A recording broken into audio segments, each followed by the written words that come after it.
Good afternoon, everyone. I hope all of you all are doing very well. So today we'll start with corporate and other laws, which is your paper two. And we'll start with the fast track classes. As you all know, these are fast track classes. So we'll try and cover up each and every topic. We are going to cover each and every topic. However, this would not be in a lot of detail, but yes, we'll touch upon each and every topics. And also from your examinations perspective, we are going to see how do you solve MCQ questions and how do you answer the case study based question. So one thing which students generally come up with is that we have problems in writing answers to complex topics in law, or we find writing answers for law very difficult. So don't worry, we've got you covered. We will uh, at length discuss as to how do you write answers to questions and also how do you go about questions. The main thing where the problem most of the students face problem is that you do not understand the question and jump upon conclusion. So don't worry, we'll see how to solve MCQ questions, and we'll also see how do we solve the case study based questions. Okay, so let's start. And I also presume now that this is a revision batch, you all have already must have already studied the subject once, so there would be a few things which you already know, but we'll start afresh and quickly revise what all things you've done. So today's class will be an introductory session wherein we'll touch upon the basics of Companies Act. We'll start with corporate laws, and toward the end we'll go to other laws. So in today's class we'll start with the basics of Companies Act. Now, before I start in, I would like to ask a question, and that is, what is a company? What is a company?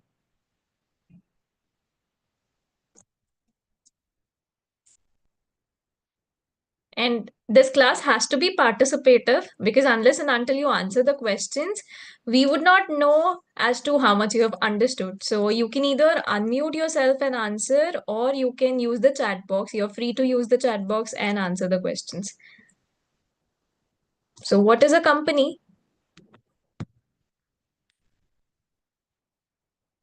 Anyone?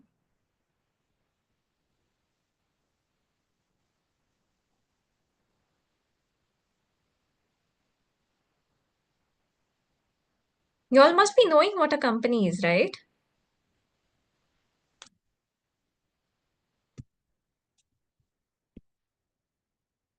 What is a company?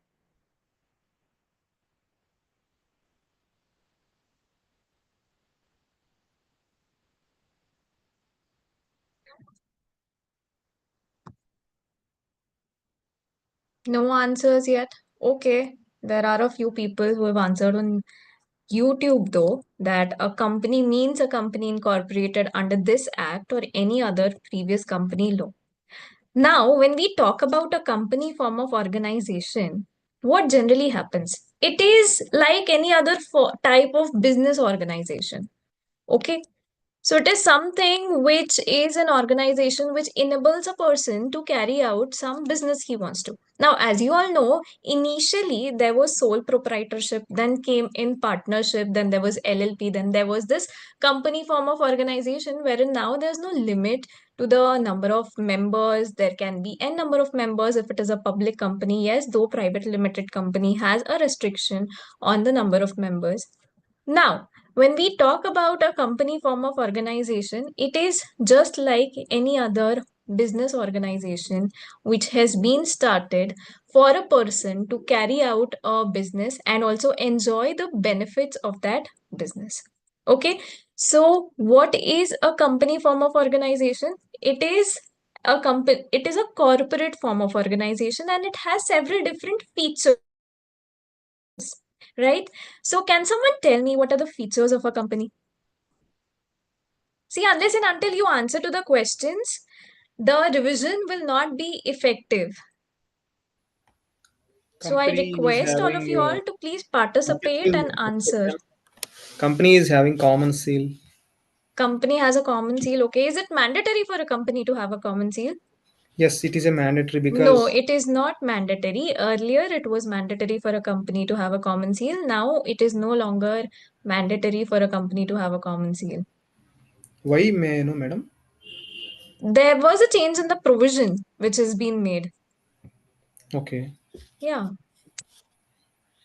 So, what is a company? If we talk in a layman's term, company is one kind of business organization, one kind of structure wherein a person can carry out his business. Just like any other form of organization, like sole proprietorship, partnership, or say societies, company form of organization also offers several benefits. Now, one main problem which people faced, which during partnership or sole proprietorship, was unlimited liability. They had an unlimited liability in that situation. So, what company form of organization has done is company form of organization is a separate legal entity. So there's a separation between ownership and the management. And since there's separation between ownership and management, there's no unlimited liability when we of members when we talk of a company form of organization. So let's quickly go around and see what are the features of a company. So as you all know that company is a separate legal entity. Can someone tell me what does separate legal entity mean? Company is separate from the members. Members and company are not same.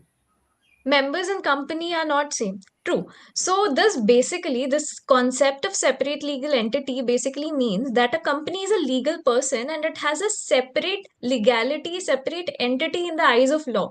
It is being considered as a separate person in the eyes of law. So if there's one person and there's this company will be regarded as a separate person, and this person, Mr. X or Y, he will be considered as a separate person. So when we talk of a company, company is a separate legal entity. Company can hold property in its own name. Company can buy assets in its own name, sell assets in its own name, borrow money in its own name, take loans in its own name, and also can sue others and can also be sued upon in its own name. And all of this is possible only because company is a separate legal entity. It enjoys a separate status from the members. Okay, did you all understand this concept of separate legal entity? Yes, madam. Yes.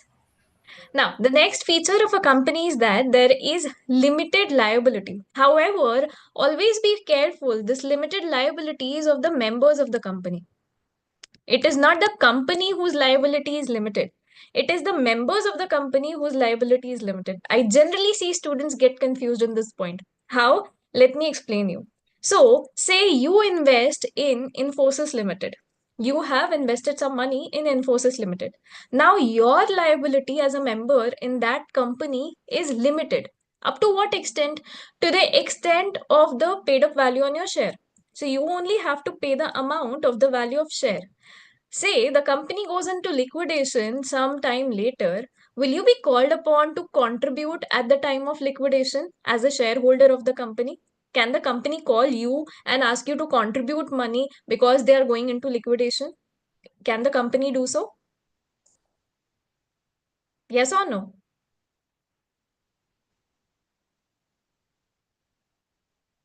Can a company do that?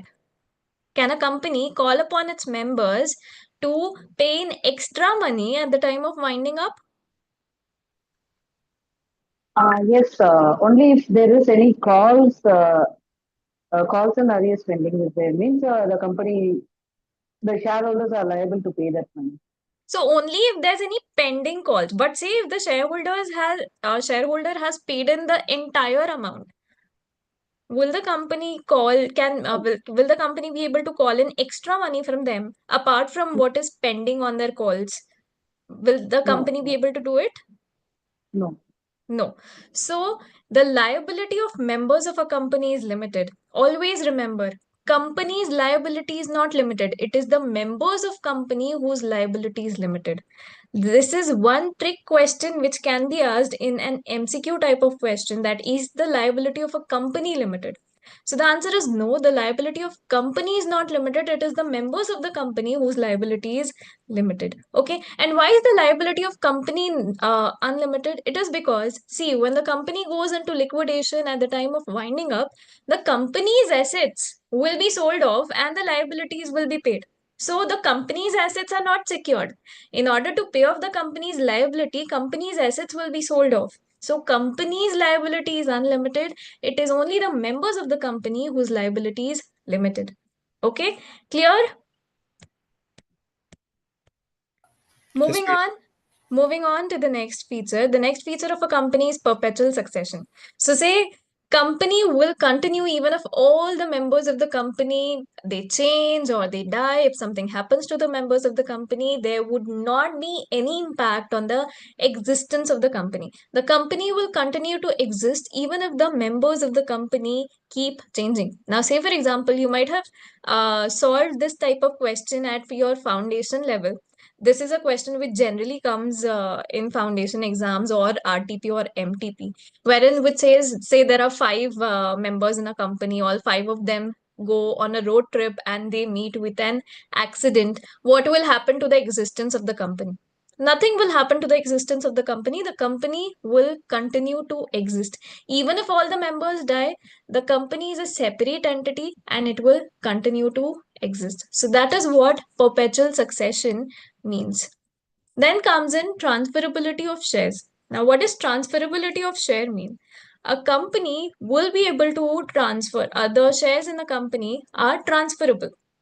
Now, if I am a shareholder of, say, Reliance Industries Limited, I'll be able to transfer these shares to someone. I can freely transfer this to some other person I want to. So there is transferability of share which is allowed in a company. And also another thing is separation of ownership and management.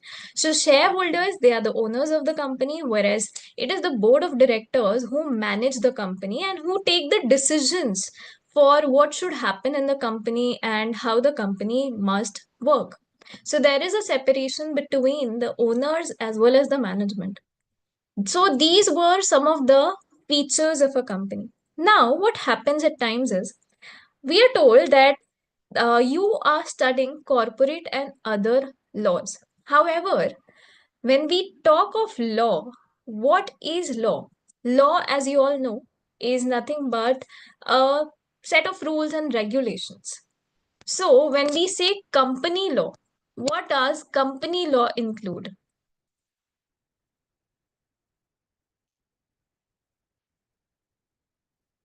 What does company law include? Can someone tell me what law means? Company law, or what are the things which will be included in company law?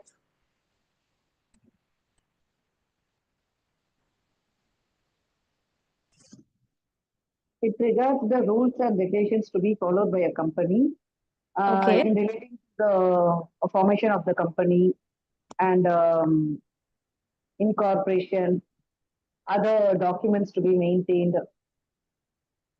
All right. Um, So, all what you've said is right. However, when we use this term law, so where as soon as you read this word company law, the first thing which would have come to your mind is the Companies Act 2013, right? So the first thing which comes to our mind is Companies Act 2013. But this is an act, this is a statute. When we use the term law, it includes everything. It includes the act, it includes the rules and regulations. So, Companies Act 2013 is separate, and then there are several company rules which have been made. There are rules for incorporation, there are rules for audit, there are rules for appointment of directors, there are rules for maintenance of accounts. There are n number of rules associated with the Companies Act, and they are not part of the act. They are separate rules and regulations. So it includes the rules and regulations as well. And you all must have read several case laws as well. So case laws are also a part of law. We also call them as judicial pronouncements.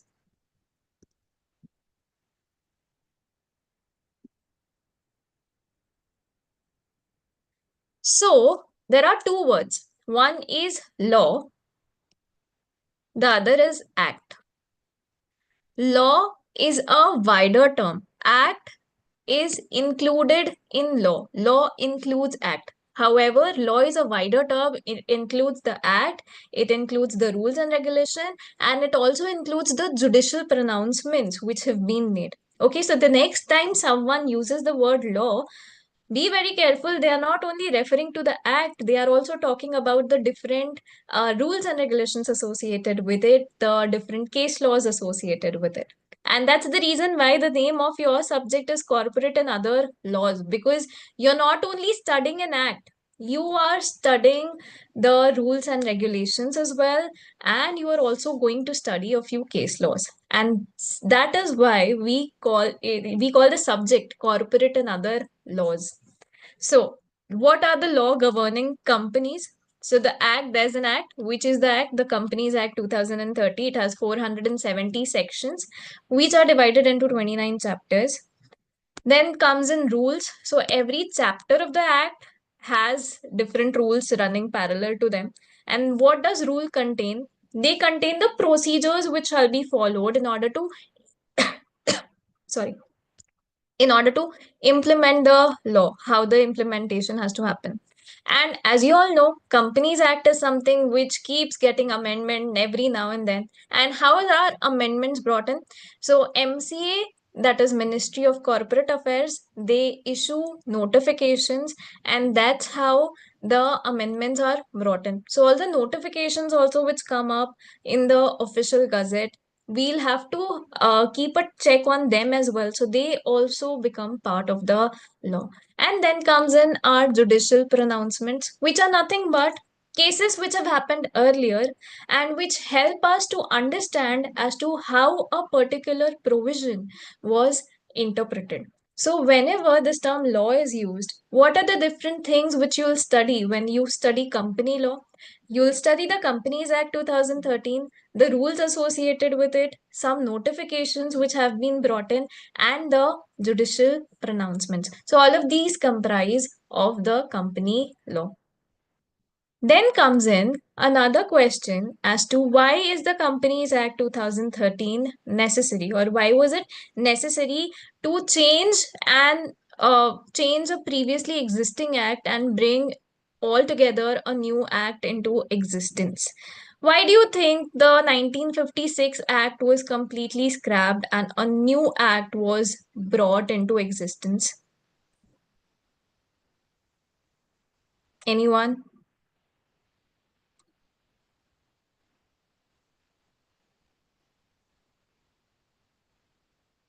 I think some loopholes are there in the 1956 Act, so that's why 2013 Act was came into force. Okay. So you think that there were some loopholes. Okay, loopholes could be one reason, but the other reasons as to why 2013 Act was brought in was Companies Act 1956. It did not address a few issues.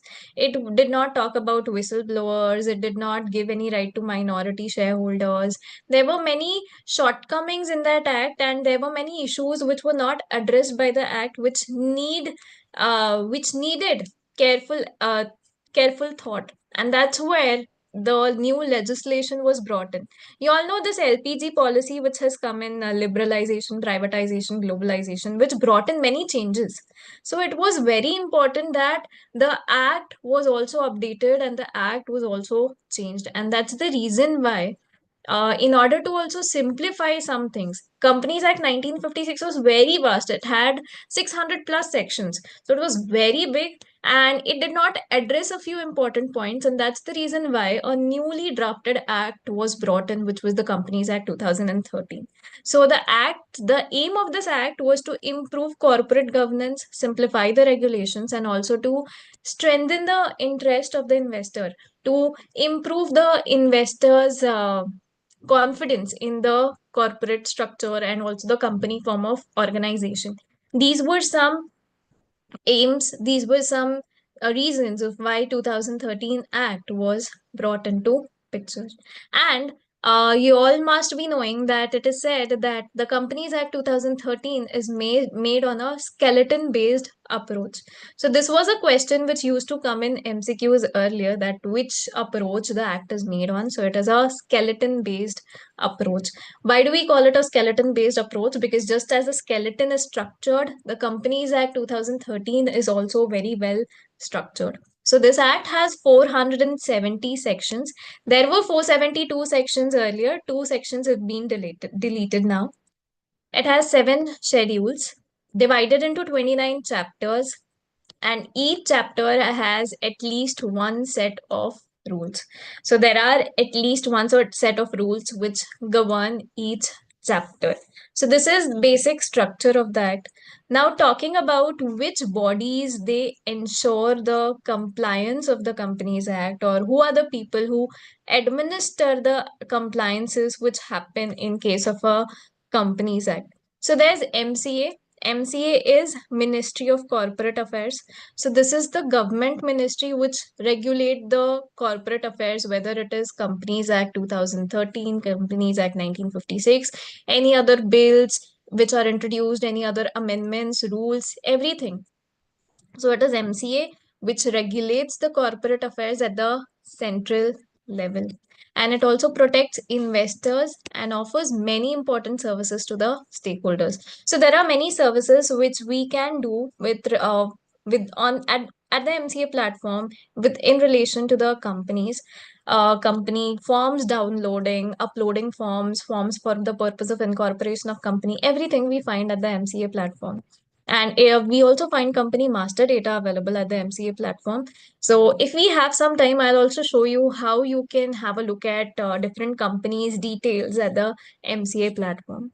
And then there are regional directors. So there are different regions in the country. So for respective regions, for every state, for regions comprising a set of state or union territories, there are people called as regional directors who are in charge of the respective regions, and each region, it comprises a certain number of states and union territory. And what do? They supervise the working of the registrar of companies and the official liquidators who work in their region.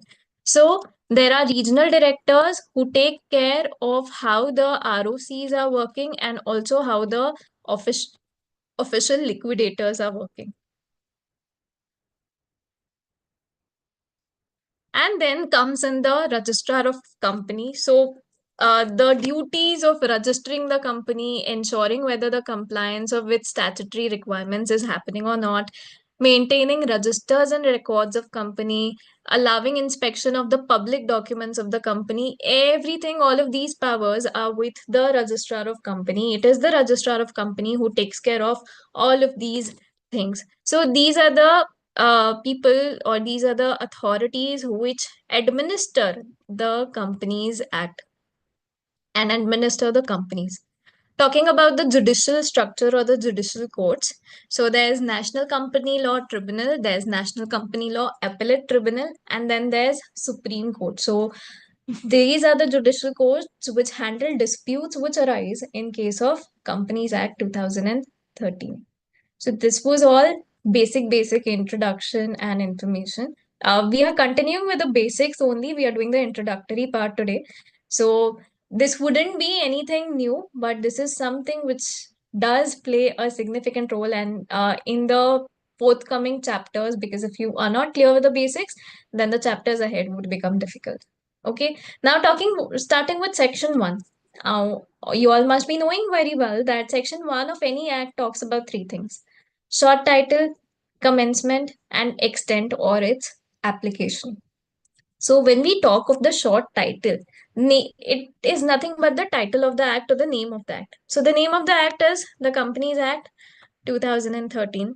What is its extent? So it is applicable to the whole of India. Now, when did it commence? Now, Companies Act 2013, since it was a very huge act, all the sections could not be implemented at once because there was an already existing act, Companies Act 1956, which was already existing and which was being implemented by companies then. And to completely shift from 1956 Act to 2013 Act was a very big challenge for the companies. So there was a phase-wise application or phase-wise notifications were brought in, and that's how the sections were implemented. Not all the sections at once, but the there were few sections which were implemented earlier, and then there are few sections which were implemented later. So, where a date of commencement, if we talk about that, so this act it received assent of the president on 29th August and was notified in the official gazette on 30th August 2013. For public information, that now different provisions of the Companies Act 2013 would be applicable, but however, you will be informed via notifications as to how the applicability has to be done. Now, Section 1 came into force on 30th August. 98 sections came into force on 12th September 2013, and 143 sections were enforced from 1st April 2014, and so on. So, if you see, sections were implemented, sections came into force in a phased manner, not all at once, not all the 470 sections at once. No, in a phased manner. And why is that so? Because it would have become very difficult to implement all the sections together, and that's the reason why this was done. Now, if we talk about the applicability of the act, now what do you think is the applicability of the Companies Act? Where is the Companies Act applicable, or to which type of companies is the Companies Act applicable?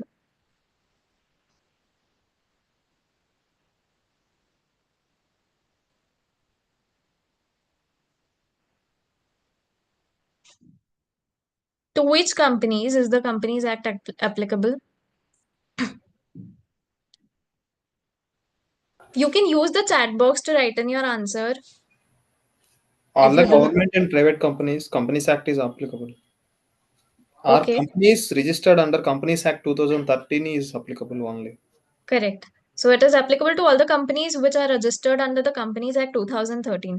But what about the companies which are registered in any previous company law, like under the Companies Act 1956? Then what about those companies? Those companies are also follow under Companies Act 2013 only. They'll also fall here. Why is that so? Because the definition of companies itself says that it is a company which is incorporated under this act or any other previous company law. So if we talk about the applicability, so this is given under section 1, subsection 4 of the Companies Act. The applicability of the act is given there. So it says company which are incorporated under this act or any other previous company law. This act means the Companies Act 2013.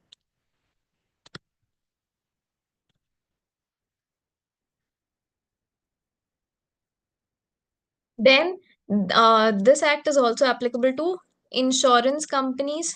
However, if there's any inconsistency between the provisions of the Companies Act and the Insurance Act or the Insurance Regulatory and Development Authority Act, then we will apply the provisions of the Insurance Act or the Insurance Regulatory Development Authority Act. And similar thing goes to in case of banking companies as well as electricity companies. So the Companies Act is applicable there. The Companies Act is applicable to insurance companies, banking companies, and electricity companies. However, if there's any inconsistency means Companies Act says something and the respective act which governs those type of organizations says something else. Then in that situation, these companies will follow the act by which they are governed. So, say for example, if it is a banking company, it will follow the Banking Regulation Act in priority to the Companies Act 2013.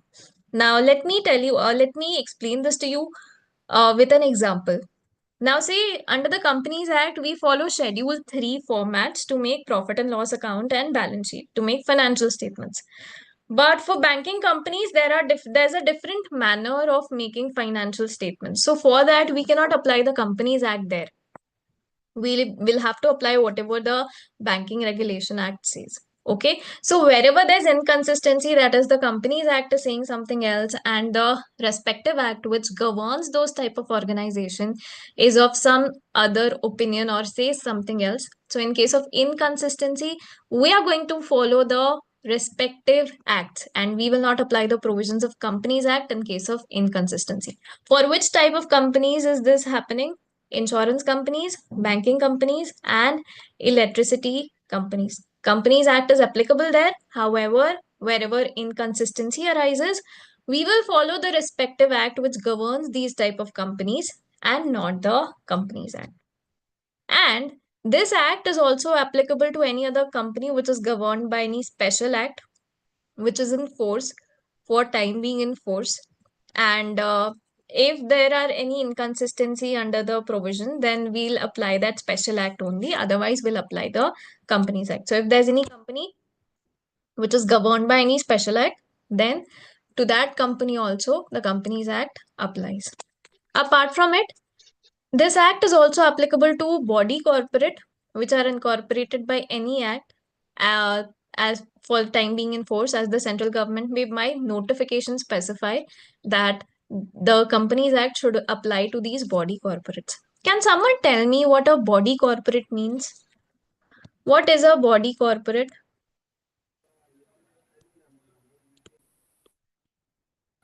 The exact meaning I don't know, but body corporate is also just like a company. Partially correct. Anyone else? What is a body corporate?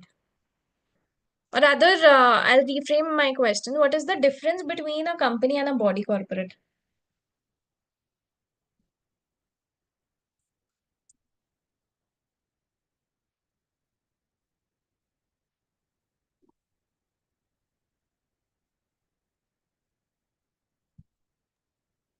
Body corporate have their own rules and regulations, ma'am, but the company is by abide under the Companies Act 2013. Okay. Okay, so I have one answer here which is body corporate is a wide term. It includes company, partnership. Okay, yes. So body corporate is definitely a wider term than the term company.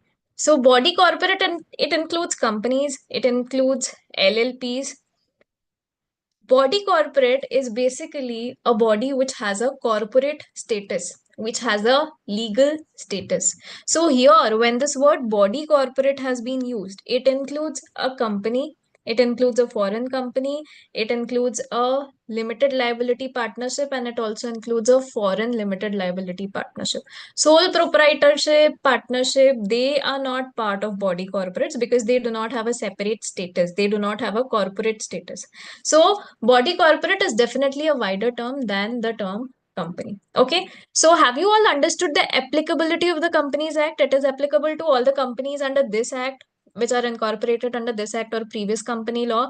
Insurance company, banking company, electricity company. However, wherever there is inconsistency, the respective act which governs these type of companies will be applied. It is applicable to any company which is governed by a special act, and it is also applicable in case of certain body corporates which are notified by the central government. So this was with respect to the applicability of the Companies Act, and this is also applicable to the whole of India. So this is a small theory, a small summary for all of you all. Now talking about the definition. Does anyone know the section number?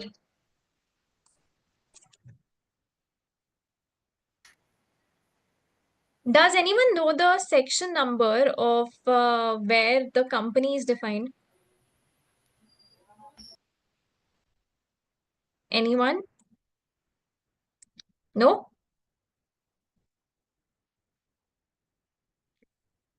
No? Okay, fair enough. So it is section number 2, clause 20, which gives us the definition of company. And it says, company means a company incorporated under this act or any other previous company law. So what does it include? It includes all the companies which we are incorporating under the Companies Act 2013, and also the companies which have been previously incorporated under any other previous company laws. So that is the meaning of the term company. Now, if I ask you a question, is a foreign company a company as per the Companies Act 2013? what would your answer be? Is a foreign company a company as per the Companies Act 2013?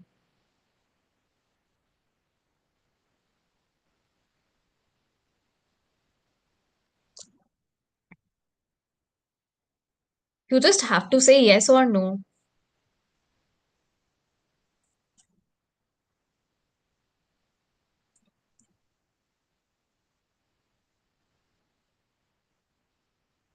Yes, okay, I have one answer.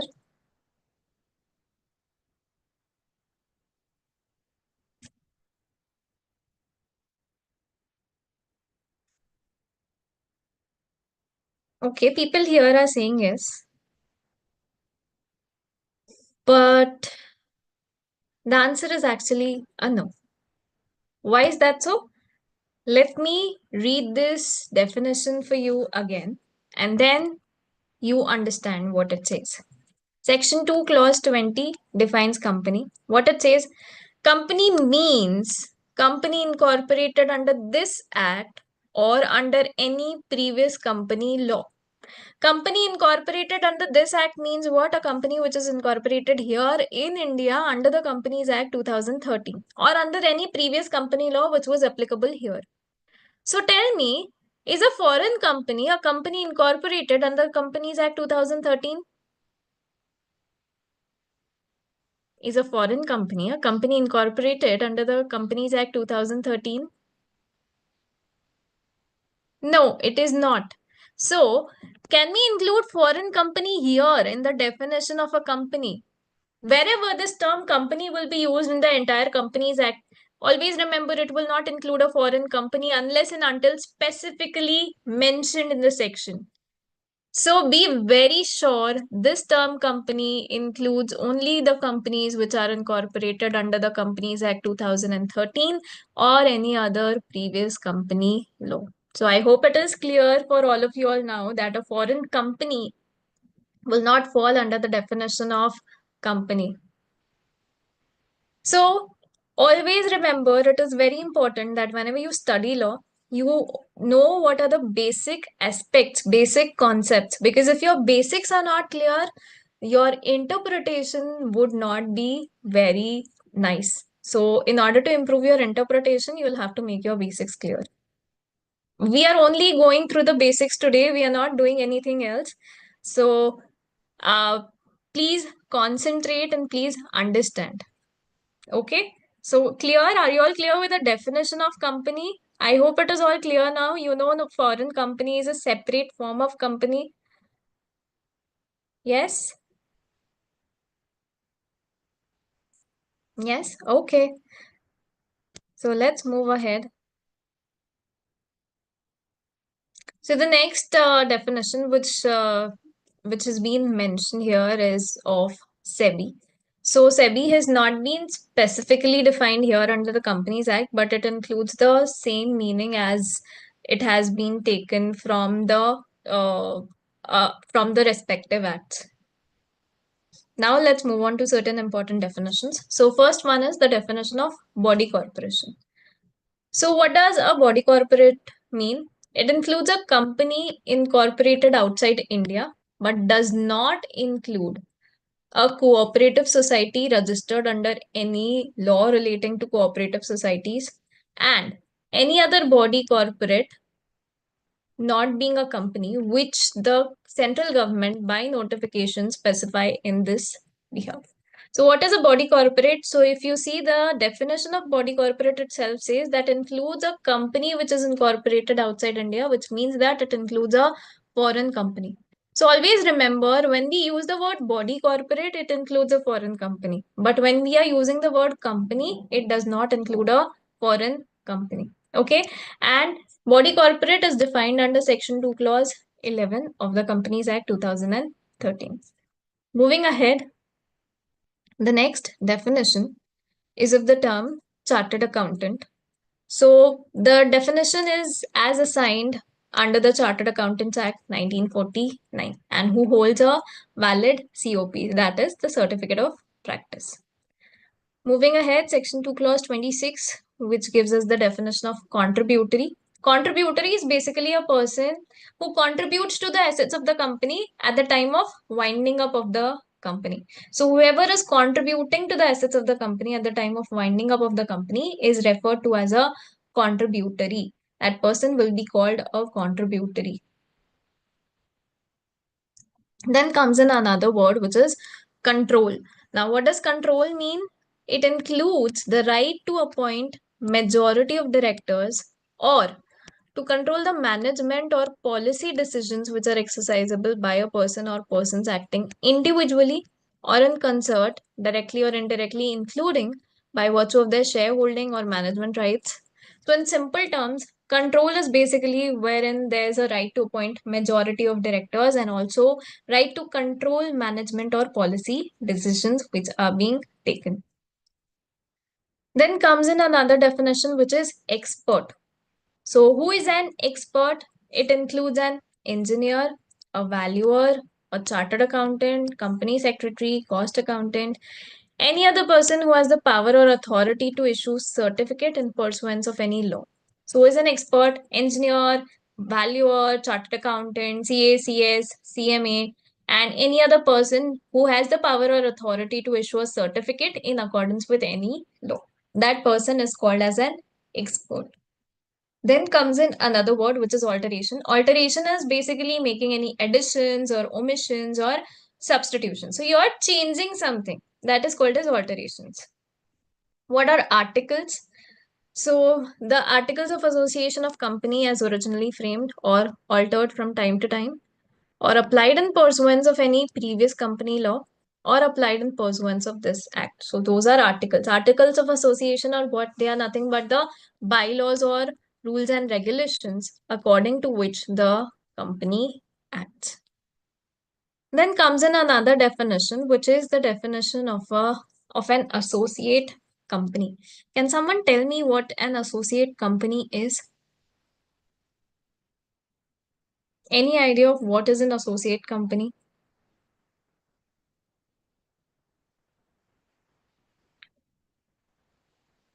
Yeah, if it holds more than 20% of shareholding pattern, then it becomes associate. So 20% is right, but it is not more than 20%. It is at least 20%. That is greater than or equal to 20%. More than or equal to 20%. And it is not shareholding, it is total voting power.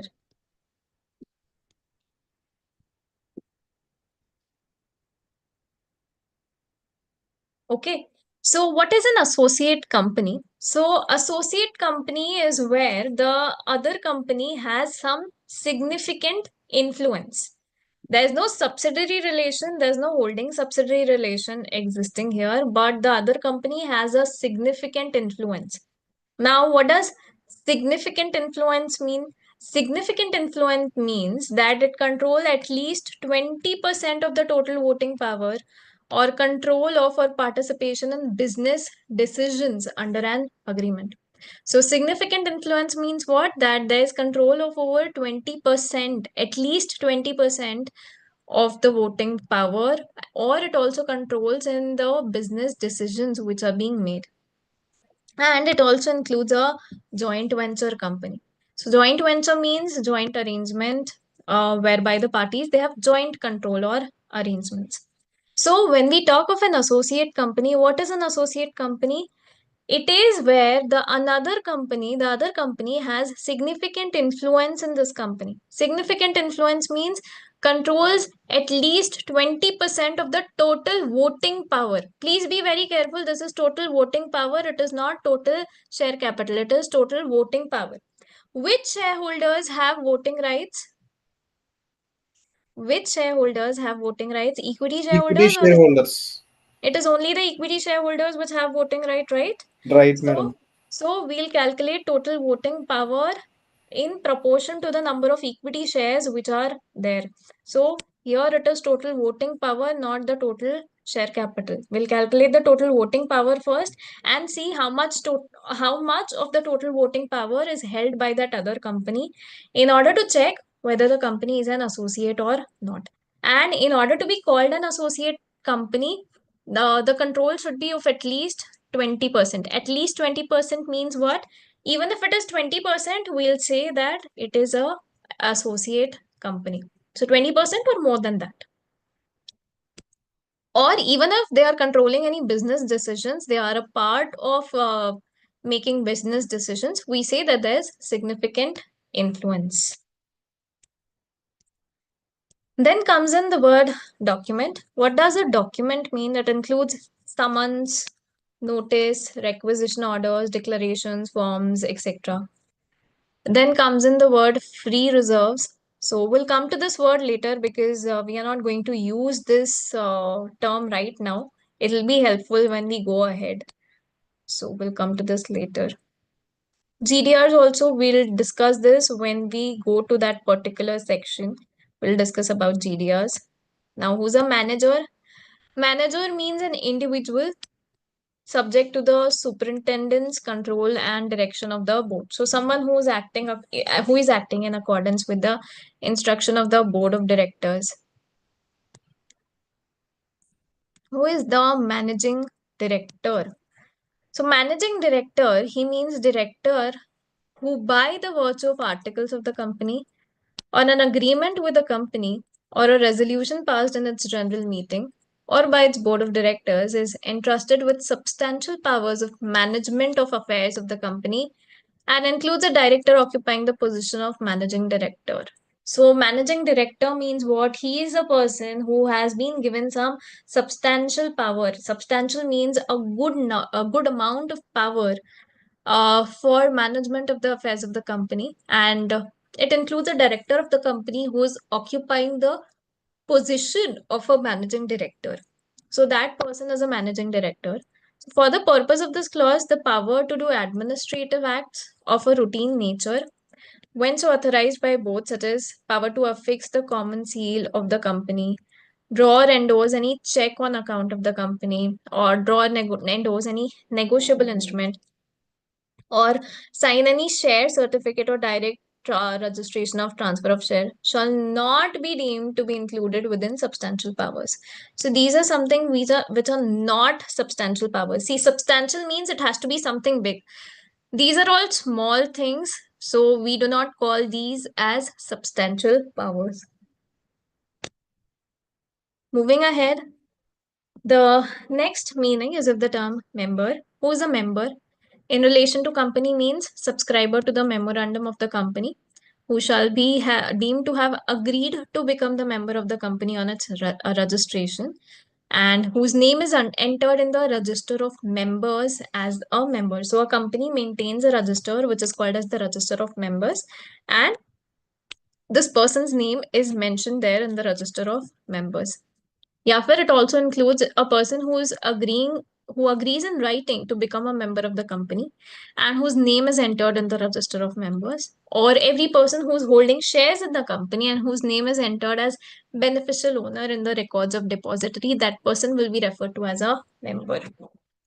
Talking of net worth, what does net worth mean? So it is the aggregate value of the paid up share capital and all reserves which we create out of profits.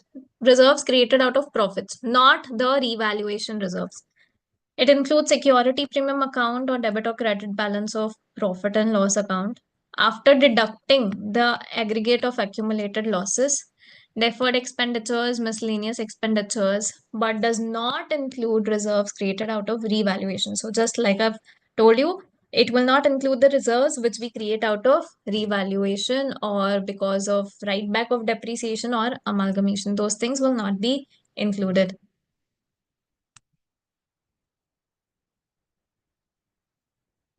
Is this clear? Clear, madam. So here there's an example. Please give this a reading. The company had fair valued its No, property. no, don't read it out aloud. Just read it on your own. Okay, okay.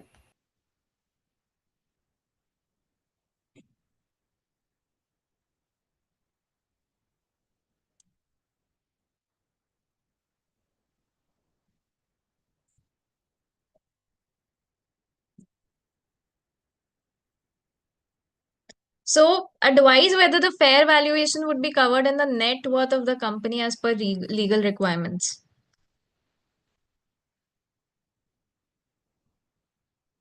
What do you think?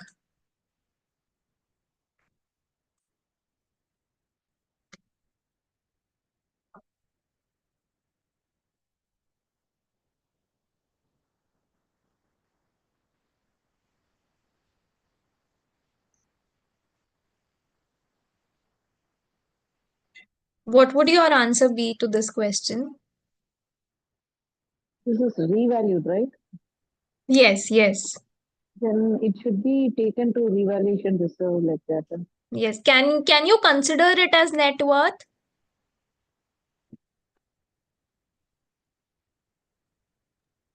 See, what did we see here? That net worth should not include any reserves which are created out of revaluation of assets. And this is nothing but revaluation which is happening. So, can this fair valuation be covered under net worth or be considered as net worth? No. No, it cannot be considered as net worth. Then there are small definitions of notifications. So notification is nothing but a notification which is published in the official gazette of the company.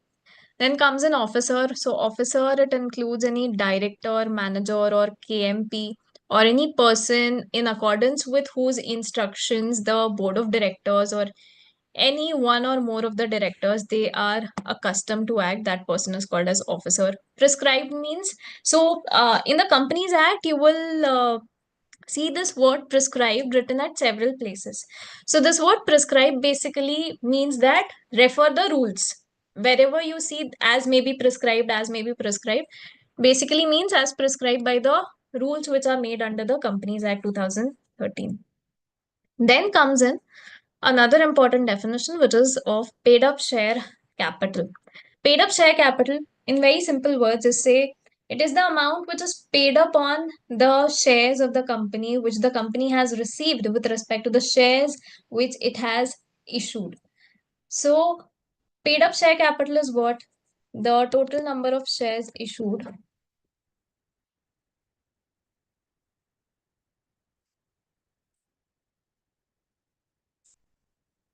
into the amount which they have received on the shares. Now, in certain situations, there is something called as calls in arrears. So, calls in arrears will not be included in the paid up share capital. Paid up share capital is the amount which has been actually received on the shares of the company. So, the money which is credited as paid up as is equivalent to the amount which is received as paid up in respect of the shares which are issued by the company, and also include any amount which are credited as paid up in respect of shares of the company. But it does not include amount received in respect of shares by whatever name called. In certain situations, it does not include the calls and arrears. Then come register of companies. So the registrar of companies, that is ROC, he maintains a register of companies. This can either be in paper or on electronic form. Earlier it was in paper form. Earlier there was an actual register which was maintained. However, now it is all maintained electronically. Then comes in the next definition. This is about officer and default. We'll not do this definition right now. We'll come back to this definition when we actually go to this word and we actually know the meaning of this word then. Then comes in the next definition, which is of KMP. KMP means key managerial person. Who are key managerial person? It in relation to company means CEO or managing director of the company.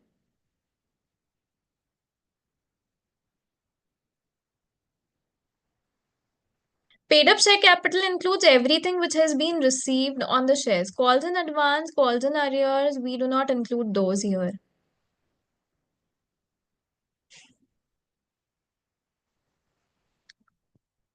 So key managerial person, it includes the CEO of the company or the managing director.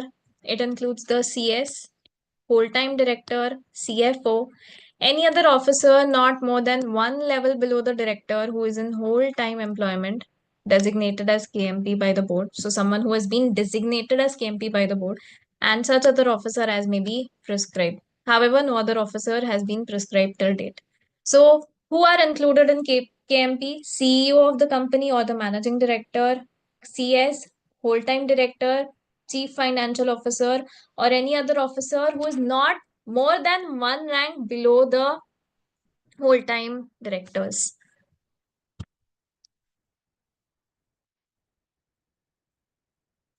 Then comes in a private company. So when we talk of a private company, can someone tell me what a private company is? This is something you all know.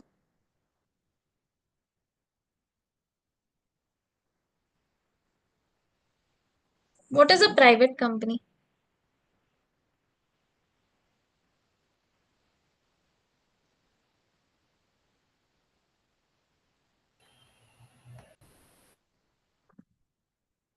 Tell me whatever you know. Answer as you all know. The company which is not a public company is called private company. This would be a right definition for a public company because the definition of public company is that, but the definition of private company is not this. Okay. So what would you say if someone asks you to explain in detail as to what a private company is? What would you mention? What are the other things you would say about that company?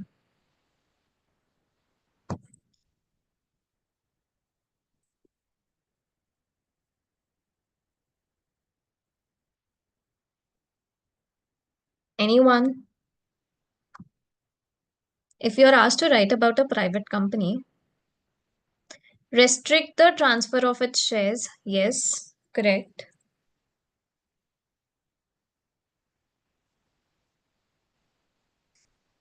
What else?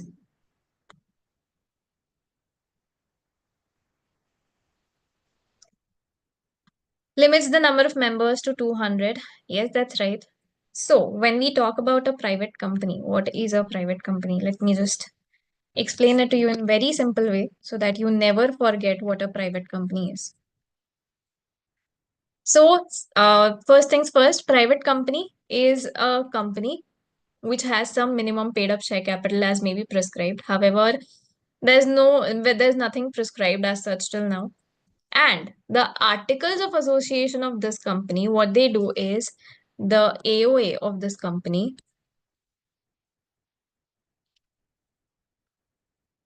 they restrict the right to transfer shares.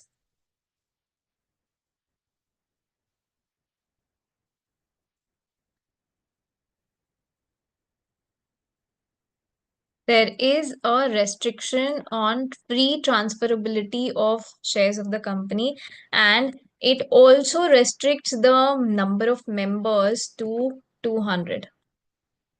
200 is the maximum number of members.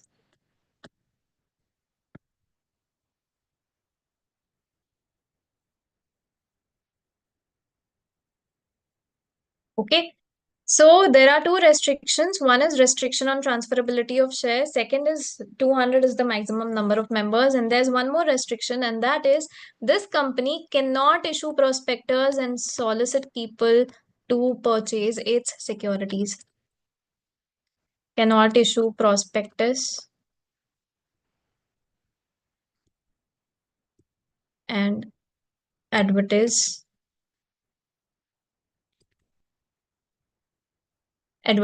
about its securities.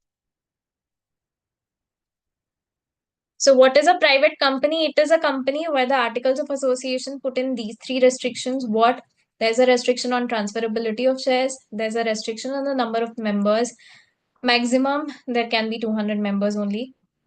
And the third one is there is a prohibition. There's a restriction on any invitation which is made to the public to come and subscribe to the securities of this company, to come and purchase the shares of this company. Now, is this clear? Now, there's one more point about this 200 maximum limit of 200. Can I move ahead? Have you understood what a private company is? It is a company wherein these restrictions exist. Yes. Now, when we talk of the maximum number of members, which is 200, how are you going to ascertain this limit of 200? So there are different things here also which you'll have to follow. So here I'll just, okay. First point is joint holders should be considered one. If two people together hold a share, we'll consider them as a single shareholder. We'll not consider them as two separate shareholders. So joint holders to be considered as one. Now, second point is that persons who are in employment, the persons who are employees of the company and who are also the members of the company should not be included when we are calculating the maximum limit. So persons who are in employment of the company should not be included when we are calculating, shall not be included in the number of members when we are calculating the number of members. So person who are in employment, or rather who are the employees of the company. And third is ex-employees. So people who were employees of the company and who were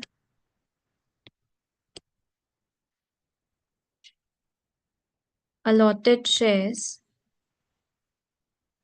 during employment.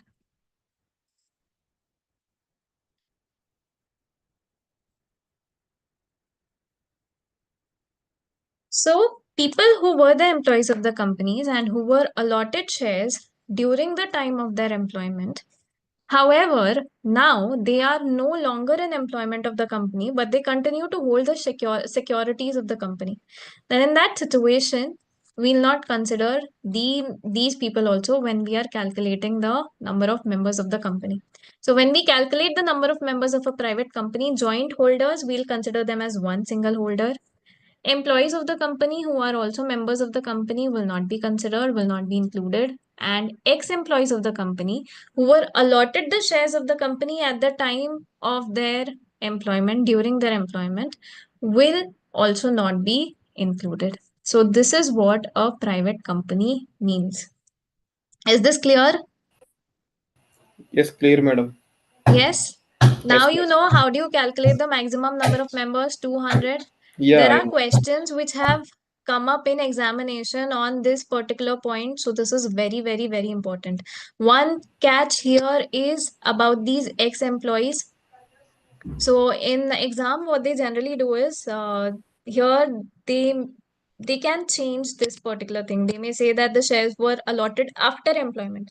So if the shares are allotted when the person was not in employment, then we'll include them also when we are calculating the total limit. So that is with respect to a private company. Now talking about a public company. A person is in employment, we shall not count, but a person is not in employment, we shall count, right? A person in employment and who is also a member, we will not include him. A person who was previously an employee and now he has resigned from the company, but he continues to be a member. He was allotted shares when he was an employee of the company. At that time, we'll not include him. But if he was allotted shares when he was not an employee of the company, then we'll include him. Okay. Yeah, okay, madam. Now, talking about public company. So, the definition of public company is very simple. It says that a company which is not a private company is a public company. So this is the definition which has been given in the Companies Act itself. So it means a company which is not a private company and has certain minimum paid up share capital as may be prescribed. However, there's no limit which has been prescribed yet. There's no minimum paid up share capital limit which has been prescribed yet. However, in case of public company, minimum number of members is 7. There is no limit to the maximum number of members. There is no limit to the maximum number of members. The minimum number of members is 7. And Madam, in private company, minimum number of members is 2. is two. Okay. Yeah. And when we talk about a public company, so a company which is subsidiary of a public company, it shall be deemed to be a public company. for the purpose of the act. So if there's a company which is the subsidiary of a public company, will be deemed to be a public company, that is assumed to be a public company. So subsidiary of public company will also be considered as a public company. Clear? Clear, madam.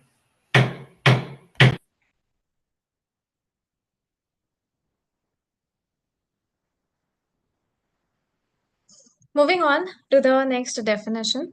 So this is the definition of registrar. So what does the term registrar mean? It means a registrar, additional registrar, joint registrar, deputy registrar, or an assistant registrar. What are their duties? Their duties is of registering companies and discharging different functions under this act. Tribunal here means the National Company Law Tribunal. Now coming to another important section, which is section 2 clause 85, which talks about a small company. So what is a small company? It means a company other than public company. Which means what? A public company can never be considered as a small company. The definition itself says means a company other than a public company, which means a public company can never be considered as a small company. And there are limits given to the paid up share capital and turnover. Paid up share capital should not exceed 4 crore and turnover shall not exceed 40 crore rupees. So the limits prescribed are paid up share capital,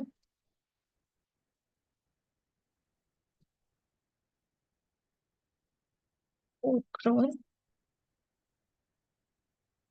turnover is 40 crore, not exceeding. And these are cumulative limits. Both these conditions should be satisfied, only then we'll call a company a small company. So the paid up share capital should not exceed 4 crore. It can be less than or equal to 4 crore. And the turnover should not exceed 40 crore. It can be less than or equal to 40 crore. And also this shall not apply, this section clause shall not apply to a holding company or a subsidiary company, company which is registered under section 8, or company which is governed by any special act. It will not be applicable there as well. Now let me just take a few examples and we'll see where we'll call a company a small company. So MCQ questions have come on this small company. So I'll give you different situations and you tell me in which situations the company is a small company and where is it not a small company. This is company. Paid up capital.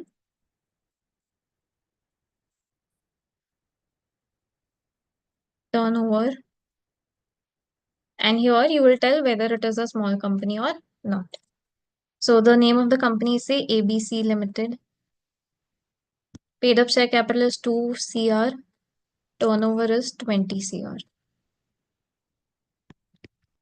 Second situation, XYZ Private Limited.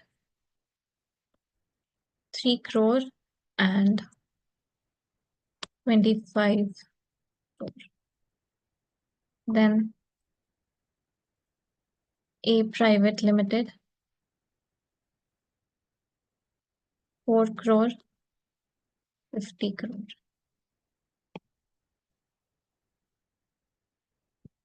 Q Private Limited, 6 crore and 30 crore. Okay, so you have these questions in front of you. I hope the screen is clear. Now, in the first situation, tell me whether this company is a small company or not.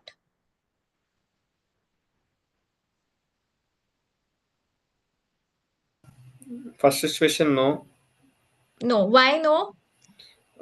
Minimum paid up capital is 4 crores, turnover is 40 crores. It should exceed 4 crores or 40 crores. So it is not exceeding 4 crores and 40 crores. Okay. Ma'am, it shows like ABC Limited. Yes, correct. ABC Limited means it is a public company. So this section does not apply to a public company at all. So even if the paid up share capital and turnover limits are satisfied, if it is a public company, we will not call it a small company. Understood? Understood, madam. Now, second situation. Second situation is yes. Yes, Yeah. everyone? Okay, I want everyone to answer unless and until everyone answers. You will not understand these topics, and questions on small companies have come in exams, especially in MCQ type of questions. So yes, here it is a small company because the paid up share capital and turnover are within the limits. Next situation. Next situation, no, because the turnover exceeds 40 crore.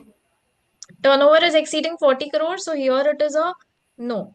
Both the limits have to be satisfied. It is an and condition. So Madam, only for one condition being example, madam, for example, in the place of 50 crores, the turnover is 40 crore, so it is equal it to. will be a small company. Yes.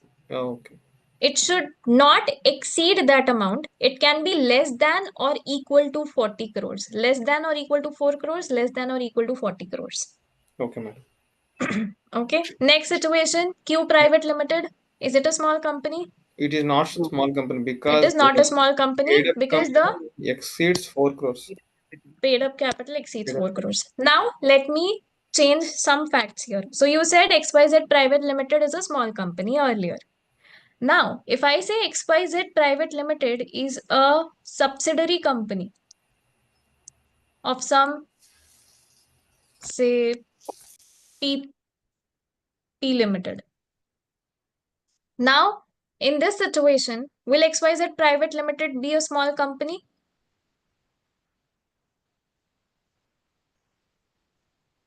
The answer here is no. The reason being it falls under the exceptions. I'll read the exceptions once again for all of you all. So the exception says that this clause shall not apply to a holding company or a subsidiary company. So this particular clause of small company, it will not apply in case of a holding company or subsidiary company.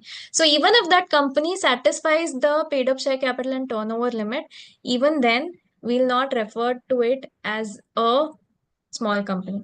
And this also does not apply to a Section 8 company. So if there's a Section 8 company which satisfies the turnover and paid up share capital limit, even in that situation, the company would not be called as a small company. And also, if there's any company which is incorporated under Special Act, we'll not refer to that company as a small company. Understood? Are you clear with what a small company is? Yes, sure, The madam. paid up share capital limit is less than or equal to 4 crore. Turnover limit is less than or equal to 40 crores. Clear? So it is less Clear, madam. than or equal to.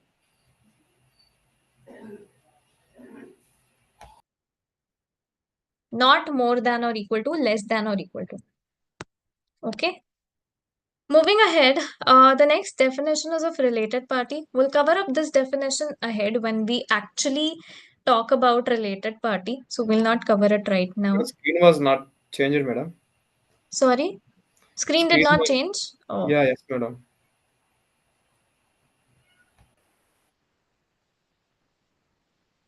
uh, give me a section. Madam, may I know one thing from you, madam? Yes. Everyday class timings 4 to 6 or 4 to 5:30, madam? We'll take it from 4 to 6. Since it is the first day today, I'll take it for a lesser time, but every day it will be from 4 to 6. Okay, thanks, madam. Yeah. Because we have very little time to complete everything and the subject is very vast. We'll need 2 hours a day. Yes, sure, madam. Yeah. Okay. So, yeah. Here comes in the next important definition, which is total voting power. What does it mean? It means the total number of votes which may be cast in regard to the matter on a poll in a meeting if all the members having the right to vote are present. So how do we calculate total voting power? So it is nothing but the total members who have the voting power in the meeting. We'll calculate total voting power according to them. Voting right, it means the person who has, the member who has a right to vote in any meeting of the company. Then comes in a government company. So what is a government company?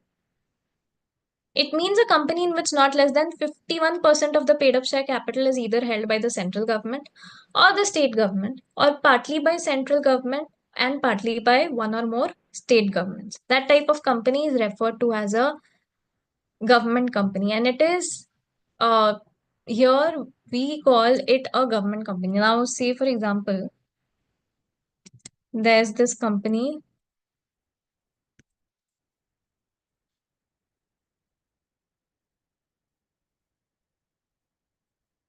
Provita Limited. Now here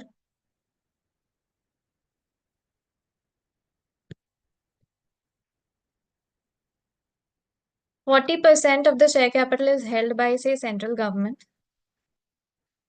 12% is held by some state government.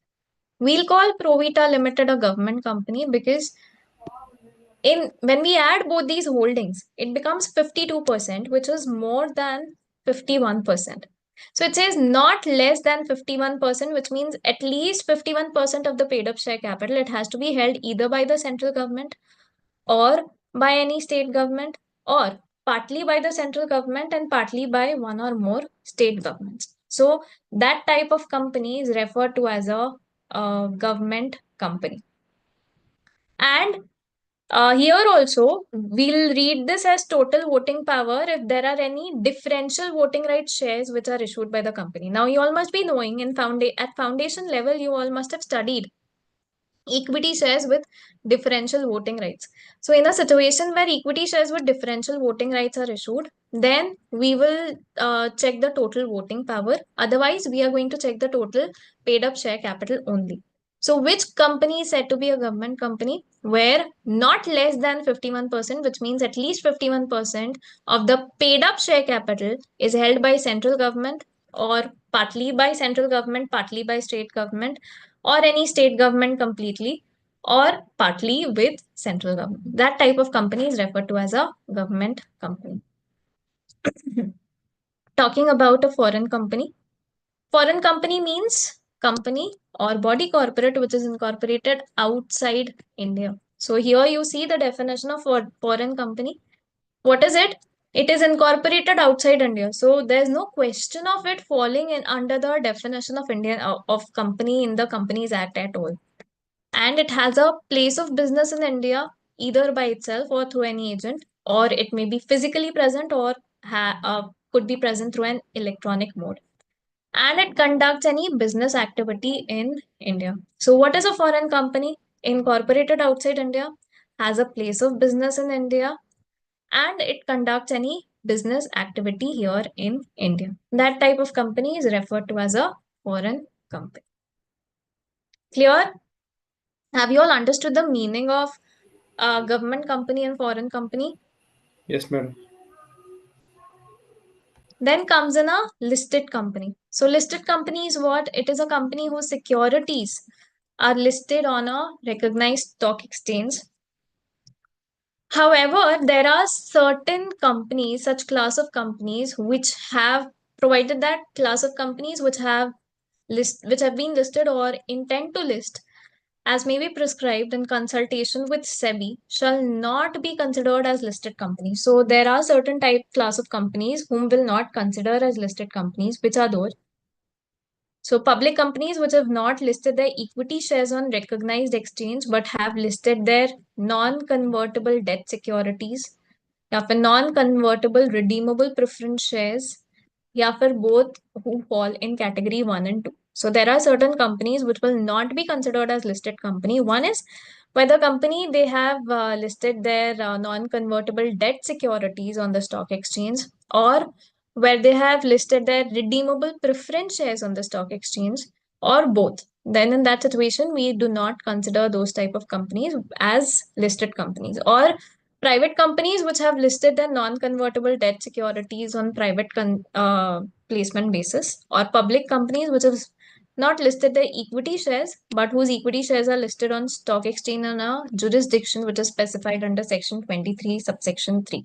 So we'll see what 23(3) is. But for now, just remember there are certain companies which will not be considered as listed companies. Is this clear? Have you all understood all the different types of companies? Yes, madam. Yes. Any doubt in whatever we have discussed till now? No, madam. No, everyone? So we have completed all the basics. The next topic which will start is about how the incorporation of company happens and the matters related to incorporation of company. But before we go ahead and move ahead with that, your basics shall be clear. So are you all clear with the basics? Yes. Yes, There's madam. one more definition which I want you to know, and that is about a subsidiary company and holding company. So, what is a subsidiary company? So, subsidiary company in relation to any holding company means where the holding company exercises control over more than 50%, or it says more than half of the total voting power.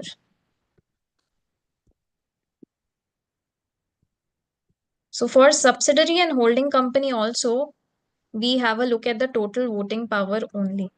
Now, have you all heard of Hindustan Unilever Limited? Yes, madam. And have you all heard of its holding company Unilever Limited? Yeah, no. I know. So, okay, fine. So, its holding company is Unilever Limited. Now, HUL is an Indian company and it is the subsidiary of Unilever Limited, which is a foreign company. But I have a doubt here, and my question is Limited is a foreign company. How can a foreign company become a holding company of an Indian company? Because the definition of the term subsidiary, it uses the word company only. And we have understood that the term company does not include a foreign company at all. Then how?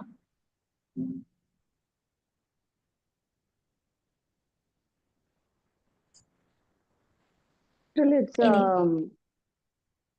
it, if it has majority control over the voting rights means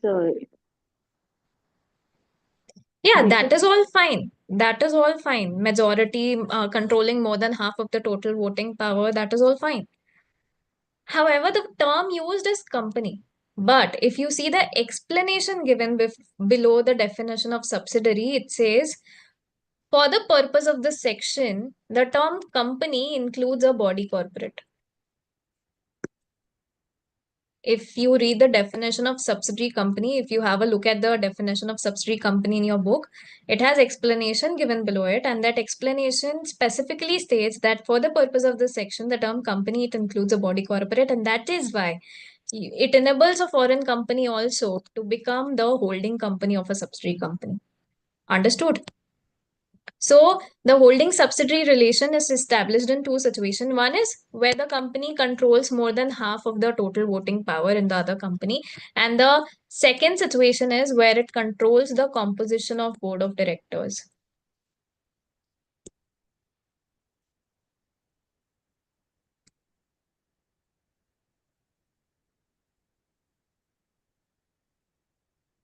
Where it controls the composition of board of directors in the other company. Now say there's a company A Limited which has 10 directors. And out of these 10 directors, 7 directors have been appointed by B Limited. So here, B Limited will become the holding company of A Limited. Why is that so? Because B Limited is controlling the composition of board of directors here in A Limited. So if any of these conditions are satisfied, we say that holding subsidiary relationship has been established. So, have you understood what is a holding company and a subsidiary company? Two situations. If any of the two exist, we say that holding subsidiary relation has been established. One is if the other company is controlling more than half of the total voting power. Second is if the other company is controlling the composition of board of directors in the company. We have to comply both the conditions or Or this okay. is or any of the condition, any one of the condition. Clear? Yeah, clear, madam. So have you all understood whatever we have discussed till now? Yes, ma'am. Yes, madam. Yes. Any doubts, anyone? No, madam. No. The speed seems fine. Fine, madam. Or do you want me to slow down a bit? See, this is a revision, so we'll have to be quick, Right. right? Okay, so for tomorrow's session, I would just request all of you all to revise all the basics which we have done today so that tomorrow when we start with incorporation, it is even easier for you. Also, go back and give your text a reading will not take more than 15-20 minutes. So please do that practice on a regular basis. And Madam, that's it. revision classes will conduct totally how many days? This would be for 20 days. Yeah, okay. Yeah. Okay, any other questions, anyone? No, ma'am. No? Will be on Sundays also, ma'am. We'll let you know about Sundays. Okay. If it is on Sundays, I think there would probably be a change of time. We'll let you know eventually. Okay. Okay. Fair enough. Okay, then we'll end the session here. Thank you so much. See you tomorrow at the same time, 4 p.m. No, thank you.